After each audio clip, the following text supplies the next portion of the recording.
Les grands risques d'entreprise ont fait l'objet d'études en fin d'année 2009 et début 2010.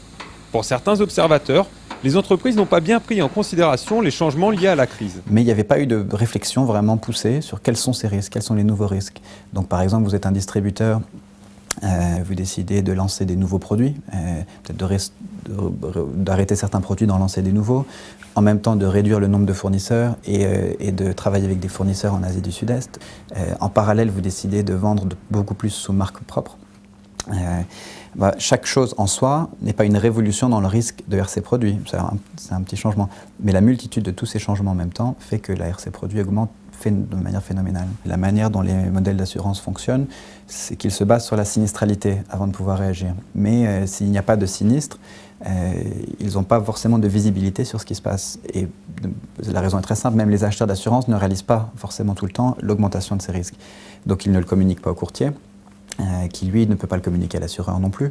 Donc il y a une disconnexion entre la réalité des risques et la compréhension des assureurs. Selon cette étude, les assureurs seraient mal informés sur les risques qu'ils couvrent. Tout le monde n'est pourtant pas de cet avis.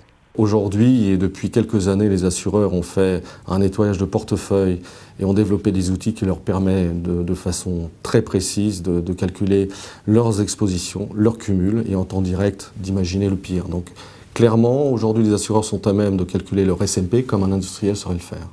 En ce qui concerne l'année 2010, ça sera une année, à mon avis, un peu plus agitée que 2009, puisque beaucoup de grands programmes d'assurance d'industriels vont prendre fin, puisqu'ils étaient souvent souscrits pour un long terme agrément, c'est-à-dire plusieurs années. Donc je pense que 2010 va être, à mon avis, l'année où il y aura beaucoup de remaniements de programmes et peut-être où la créativité va faire la différence. Les tensions sur le marché des grands risques demeurent donc en 2010, mais pas forcément à cause de la crise.